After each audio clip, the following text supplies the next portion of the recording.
This is a view of the map of the palace and gardens of Versailles, built in the 1600s by Louis XIV just outside of Paris. If visiting Versailles, one should really devote at least a whole day, and even that wouldn't really be enough time to see everything. André Lenotre was the main garden designer at Versailles for Louis XIV. As a landscape architect, I of course was familiar with Lenotre and his crowning achievement of the French formal garden style at Versailles. My reaction to the idea of Versailles has always been, meh, not my style. It's an extreme modification of nature. Of course, it is an amazing spectacle, but the layout of Versailles exemplifies the tremendous ego of Louis XIV and his identification as the all-powerful Sun King. I can't help but feel that the display and overwhelming grandeur is meant to make the ordinary person feel small and inconsequential. So that sounded like kind of a downer, but that being said, this is the orangerie. There are mostly citrus trees here in boxes, although there are a few other types of trees like pomegranate and a few others. And in the winter they're placed in the building toward the back. My reaction was, oh my God, isn't this a bit overdone? But it is quite a spectacle, and this is only a very small part of the whole garden. This was a massive pine tree. It was hard to get it all in.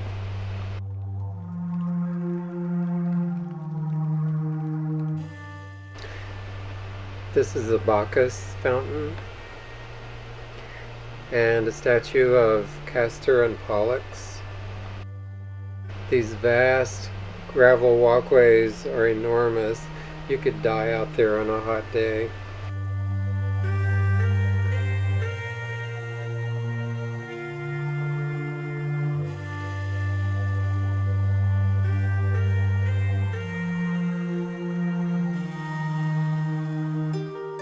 I enjoyed this. This is Apollo's bath.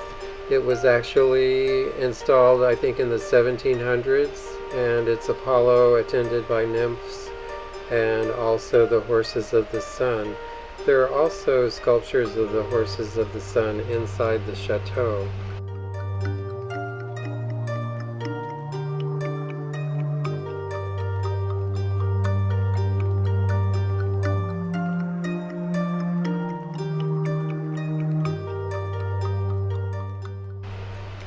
This is a view of the back side of the chateau, and this Seder I really enjoyed. It was on an urn. Unfortunately, my phone battery was going dead and I didn't have a charger with me. I did take a lot more photos of statuary, but they didn't get recorded, and I wasn't able to take any photos inside the palace. And to be honest, I wouldn't have known where to start and where to end. It's just so overwhelming. I think the most spectacular room to me was the Hall of Mirrors, but there are videos and photos online that you can see of the inside of the palace. This is the Hôtel de Ville, which is the City Hall of Paris. This is the Palais Garnier, or the L'Opéra Garnier, or the Paris Opera. And I love the ornateness of the decor in this building. I have quite a Zen taste, but I also love this over-the-top excess. And yet it's, I don't know, more within reach or accessible than someplace like Versailles.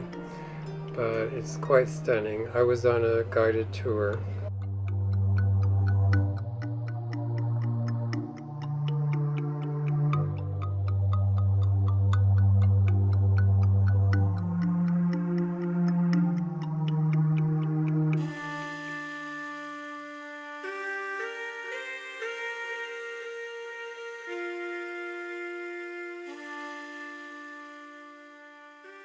This painting on the ceiling of the main theater was done by Chagall, and it covers the original painting that was done in a more classical style. The Chagall was done on panels that can be removed if that were to happen.